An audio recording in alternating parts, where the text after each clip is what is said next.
여러분 안녕하십니까. 오늘이 그 1월 3일 일요일 저녁 한 8시 정도 됐습니다. 어제는 내가 그 강릉에 녹색 체험센터하고 그다음에 경포를 내가 갔다 왔습니다. 그건 그렇고 내가 여러분들 내 유튜브를 보신 분들은 다 알겠지만 내가 취미가 여행입니다. 근데 여행 말고도 또 무슨 취미가 있냐면 내가 취미가 굉장히 많아요. 여러 가지 취미를 내가 가진 사람입니다. 한마디로 참 나를 욕하는 사람이 잡놈이라고 그랬다고 내가 그랬었잖아요. 잡놈이라고 욕한다고 그랬던데 진짜 내가 잡놈 중에 잡놈입니다. 이제 내가 이걸 여러분들한테 보여드리겠어요.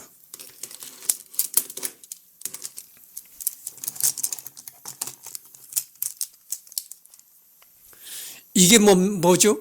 예. 이게 다 필기구들입니다. 내가 이렇게 필기구가 많은 거예요. 이 필기구를 수집하는 게 나의 취미입니다. 엄청나죠? 이 필기구가. 이 필기구를 필기구에 관해서 좀 얘기를 해드리겠습니다. 전번에도 내가 얘기했지만 내가 예전에는 그 만년필 수집이 취미가 돼가지고 만년필을 조금씩 사서 모았던 게 만년필이 꽤 많았었어요. 근데 그 만년필을 버렸죠. 근데 그 만년필들이 값 나가는 게 없었어요. 만년필에서 몽블랑이라는 브랜드는 만년필 안에 100만 원, 200만 원, 500만 원 그렇게 하거든요. 여러분 생각해 보세요. 500만 원짜리 만년필로 글씨를 쓸 수 있을까요? 손이 떨려서 그렇게 쓸 수가 없을 것입니다. 대부분 다 서민들이잖아요. 먹고 살기 바쁜 서민들이고, 실제 1년에 한 10억대 연봉을 받는 사람이래야 500만 원짜리 만년필로 글을 쓸 처지가 되지 않을까, 그렇게 생각합니다. 왜냐하면 사람이 만년필만 가지고 사는 것이 아니거든요. 돈 쓸 데가 얼마나 많습니까? 이것저것 생활하면서 돈을 써가면서, 그러면서도 한 300만 원, 400만 원짜리를 만년필로 글을 쓴다는 것은 한 10억대 연봉이래야 가능하다 그 말이에요. 그건 그렇고. 그래서 만년필이 비싼 건 한없이 비싸니까 내가 쓰던 만년필은 전부 다 이제 저렴한 만년필이었었는데 그것을 이제 버렸습니다. 버리고선 만년필을 이제 안 깎겠다 그런 생각을 했었는데 또 만년필을 내버리고 오랜 기간이 지나가니까 또 만년필이 그리워지는 거예요. 여러분 내가 언젠가 전번에도 얘기했지만 이 볼펜, 이 고급 볼펜이 상당히 필기감이 좋다 그러잖아요. 이것이 만년필보다도 필기감이 더 좋고 이 깃털펜보다도 필기감이 더 좋다 이런 얘기를 한 적이 있는데 그래서 필기감은 좋지만은 필기감은 이런 고급 볼펜이 좋습니다. 이 볼펜이긴 하지만 200원짜리 그런 게 아니고요. 이 볼펜이 8,000원 정도 합니다. 이 네 가지 색깔이 들어가 있는 볼펜인데 아주 필기감이 그렇게 좋아요. 여기 있는 볼펜들은 다 이 고급 비싼 볼펜들입니다. 여기. 근데 이 볼펜이 값 나가게 좀 이렇게 주면은 한 8,000원 정도 이렇게 값 나가게 주고 사면 그런 볼펜을 고급 볼펜을 사면 말이죠. 아주 필기감이 만년필보다 더 좋아요. 근데 내가 왜 만년필이 그리워지는가? 이 필기감은 좋은데 이 볼펜을 계속 쓰고 생활을 하다 보면 말이죠. 볼펜을 계속 쓰다 보면 만년필이 그리워집니다. 그 만년필이란 건 그 잉크를 직접 넣어가지고서는 쓰는 건데 그게 그렇게 그리워져요. 왜냐면 이 볼펜이라는 건 필기감이 좋고 좋지만은 쓰는 어떤 분위기랄까 운치가 없는 겁니다. 근데 만년필은 글씨 쓰는 운치가 상당히 좋은 거예요. 그런 운치 때문에 만년필을 구입하는 겁니다. 그리고 이 만년필이요 디자인이 볼펜보다 월등합니다. 이 만년필을 탁 촉이 나와 있고 디자인이 잘 된 만년필을 보면요. 정말 저런 만년필을 잡고 글씨를 써보고 싶은 욕망이 생깁니다. 그래서 내가 이제 왜 이렇게 내가 어렸을 때 얘기를 좀 해야 되겠습니다. 내가 중학교 다닐 때인데, 내가 중학교 다닐 때 우리 선생님이 나보고 글씨를 잘 쓴다고 했어요. 그렇게 칭찬을 했습니다. 근데 내가 그때 어떻게 썼길래 글씨를 잘 쓴다는 칭찬을 받았냐면 말이죠. 국어책이나 뭐 이런 데 보면은 인쇄 있잖아요. 인쇄체. 그런 교과서에 나오는 인쇄된 글씨하고 똑같이 흉내를 내서 썼습니다. 그러니까 이건 뭐 사람의 손글씨라고 생각이 안 되고, 내 글씨를 보면 마치 인쇄한 것처럼 그렇게 인쇄한 거와 똑같이 흉내를 내서 쓴 겁니다. 그러니까 이제 선생님이 그걸 보고, 야, 너 글씨 잘 쓴다 이랬던 것이죠. 근데 내가 여기서 한 가지 여러분들한테 얘기하고 싶은 건 뭐냐. 북한에 만수대 예술 창작사라는 게 있잖아요.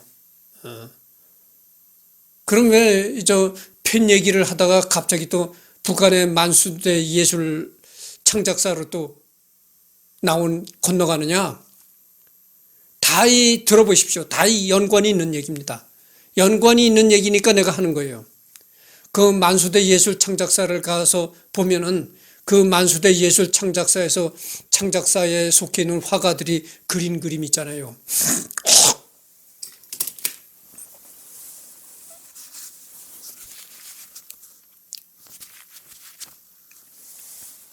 그 그림들을 보면 말이죠. 그게 사실화라고 하는 겁니다. 예를 들어서 백두산 그림을 그렸다 하면, 그 백두산 천지 그림을 그렸다면 그 백두산 천지와 아주 똑같이 그립니다. 그러니까 아주 사진처럼 그리는 거죠. 그러니까 그런 그림을 볼 때는 아름답다 이렇게 느낍니다. 누구든지 아름답다고 느껴요. 진짜 백두산을 옮겨온 것 같이 그렇게 아주 그렇게 사실적으로 그렸으니까 누구나 보면 아름답다고 느끼는 반면에 예술성은 없다고 합니다. 그런 그림이 아름답기는 한데 예술성이 없는 거예요. 예를 들어서 세계적인 화가로 이름을 떨쳤던 피카소 그림을 보십시오. 여러분들 피카소 그림을 보면 말이죠.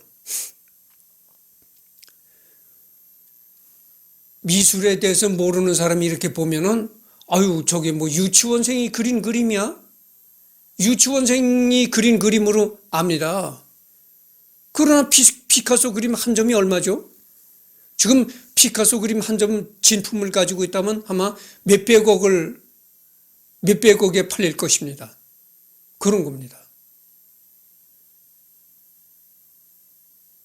그렇게 예술이라는 게 뭐냐? 예술이라는 건요, 어떤 흉내를 똑같이 내면은 예술로서 가치가 없다는 얘기입니다. 그게. 자기 나름대로의 개성의 세계를 추구하는 것, 자기 나름대로의 세계를 확립해 가는 게 예술이다 그겁니다. 그래서 백두산을 똑같이 그린 그림은 그냥 보기는 아름답지만은 예술성이 없다 그거예요. 그래서 만수대 예술 창작사에 속해 있는 화가들이 그린 그림들이 다 사실화거든요. 그런 사실화들은 눈에는 금방 들어오는데 예술성이 없다고 합니다. 그래서 예전에 이 옛날 얘기로 돌아가서, 내가 중학교 때 왜 글씨를 쓰면 선생님들이 글씨 잘 썼다고 다 칭찬을 했다 그러잖아요. 그게 교과서에 나온 그 글씨를 그대로 흉내낸 겁니다. 그러니까 인쇄된 글씨하고 똑같이 흉내내서 쓴 겁니다. 그게 글자는 반듯하죠. 인쇄된 거하고 똑같이 쓰니까 글자는 정갈해 보이고 반듯해 보이는데 예술성으로 봤을 때는 빵점인 거죠. 여러분들 이름 있는 서예가들이 붓글씨 쓴 걸 보십시오.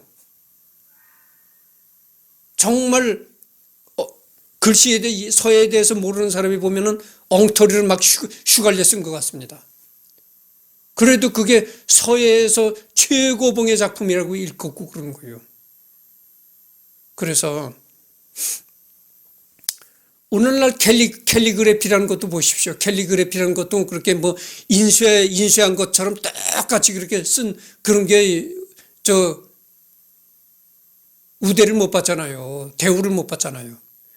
자기 개성, 자기 나름대로의 개성 있게 쓴 글씨가 그것이 돋보이는 거죠. 그것이 바로 예술인 것입니다.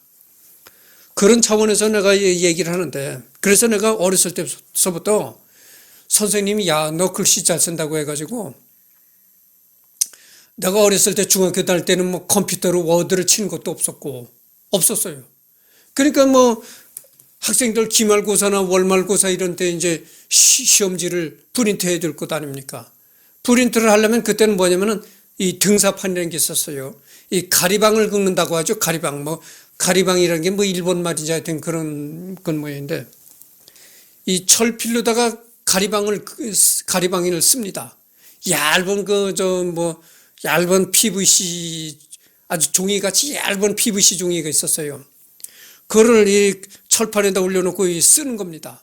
쓰면 거기서 이제 미세한 구멍이 생기는 거예요. 생겨서 그 등사판에다 그거를 붙여놓고 이제 이 등사 잉크를 롤러에다가 등사 잉크를 묻혀가지고 쓱, 그러니까 실크 스크린 인쇄하는 그런 공장에서 하는 수법으로다가 롤러에다 등사 잉크를 묻혀가지고 쓱쓱 밀으면 그 작은 미세한 구멍으로 이제 잉크가 스며들어가지고 그게 이제 등사가 되는 겁니다.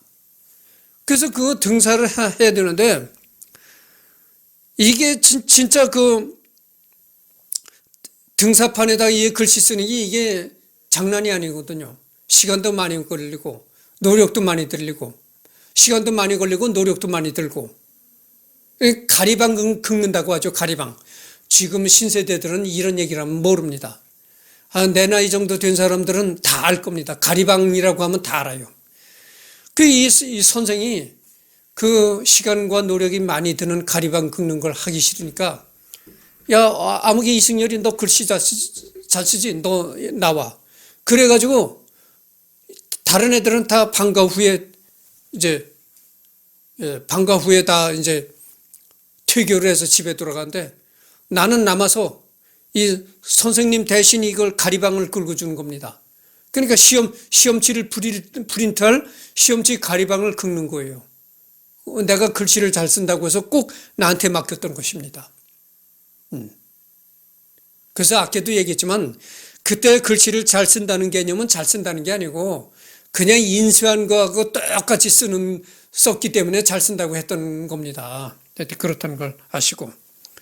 그래서 내가 이렇게 많은데, 그래서 이제 볼펜이 대부분 만년필이 값이 비쌌잖아요. 그래서 다시는 이 만년필 수집하는 취미를 버려야 되겠다. 이래가지고 만년필을 버리고 이제 고급 볼펜들만 사모았습니다. 그래가지고 이 볼펜이 이렇게 많은데, 계속 볼펜만 쓰다 보니까 또 만년필이 그리워지는 거예요. 만년필이 그 글씨 쓰는 운치는 있거든요. 그래서 만년필이 그리워지니까 어떡합니까? 그래서 그 만년필을 샀는데, 여러분 다이소에 가면은 1,500원짜리 그 플라스틱으로 된 만년필이 나옵니다. 근데 그래서 나도 그 다이소에서 1,500원짜리 그 만년필을 사다가 써봤었거든요. 근데 그건 별로예요. 별론데, 어제 내가 그 강릉을 갔다 오면서 아트박스라는 그런 그 매장이 있습니다. 여러분, 이제 체인점인데, 아트박스 매장에 갔더니 이 볼펜이 1,200원, 이 만년필이 1,200원에 팔려요. 근데 여러분 보니까 뭐 괜찮아 보여요. 1,200원 뿐이 안 되는 그런 값싼 그 만년필인데도 좋아 보입니다. 그래가지고 사가지고 와서 오늘 써보니까 1,200원짜리 만년필이요. 상당히 좋아요. 그래서 이 만년필에 대한 그런 그리움도 달래주고 값도 싸고, 이게 얼마나 좋습니까? 그래서 이걸 샀는데, 그럼 내가 사용하는 펜 중에 이 볼펜과 만년필만 있느냐? 그렇지는 않습니다. 이게 스마트 펜입니다. 이게 스마트펜. 이 스마트펜이에요. 그럼 이 스마트 펜이라는 건 뭐냐? 이건 말이죠. 스마트 노트가 있습니다. 스마트 노트에다 글을 써도 이제 글을 쓰는 게, 종이에다 글을 써도 글을 쓰는 게 이제 스마트폰에도 나오고, 컴퓨터에도 보낼 수가 있고 그런 겁니다. 그래서 이게 그 디지털 펜입니다. 디지털 펜. 예, 이겁니다. 이거는 좀 비싸요. 이게 5만 원짜리가 있고 13만 원짜리가 있고 그렇습니다. 그래서 이 스마트펜도 있다. 그래서 이제 여기다 글을 써가지고 이걸로 글을 쓰면은 글 쓰는 게 스마트폰에도 연동이 되고 PC에도 연동이 되고 그렇습니다. 이게 디지털 펜입니다.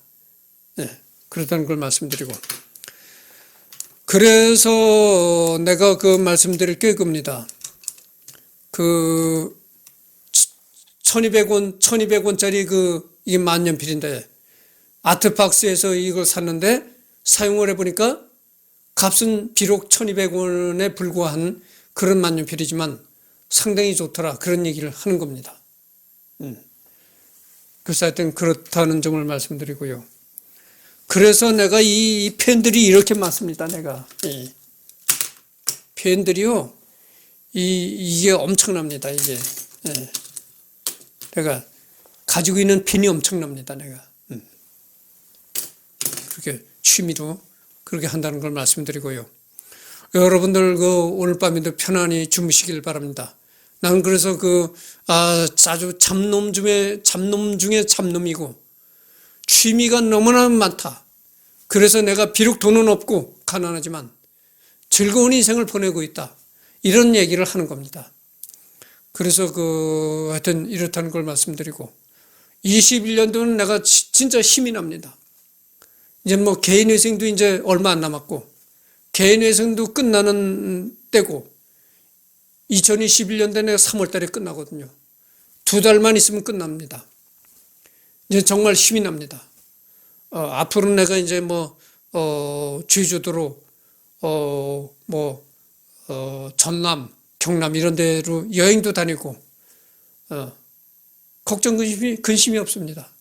내가 가족 있습니까? 뭐가 있습니까? 돈 쓸 일이 많습니까? 나보고 나한테 돈 달라고 하는 사람이 있습니까? 나한테 학교 보내달라고 떼쓰는 애가 있나요? 없습니다. 그러니까 아주 정말 마음 편하고 스트레스 없고 이것이 최고의 행복입니다. 그래서 내가 오늘은 이렇게 내가 취미가 많다는 걸 말씀드렸습니다. 그러면 다음에 또 얘기거리가 생각이 나고 또 떠오르면 그때 가서 또 녹화를 해서 올리도록 하겠습니다.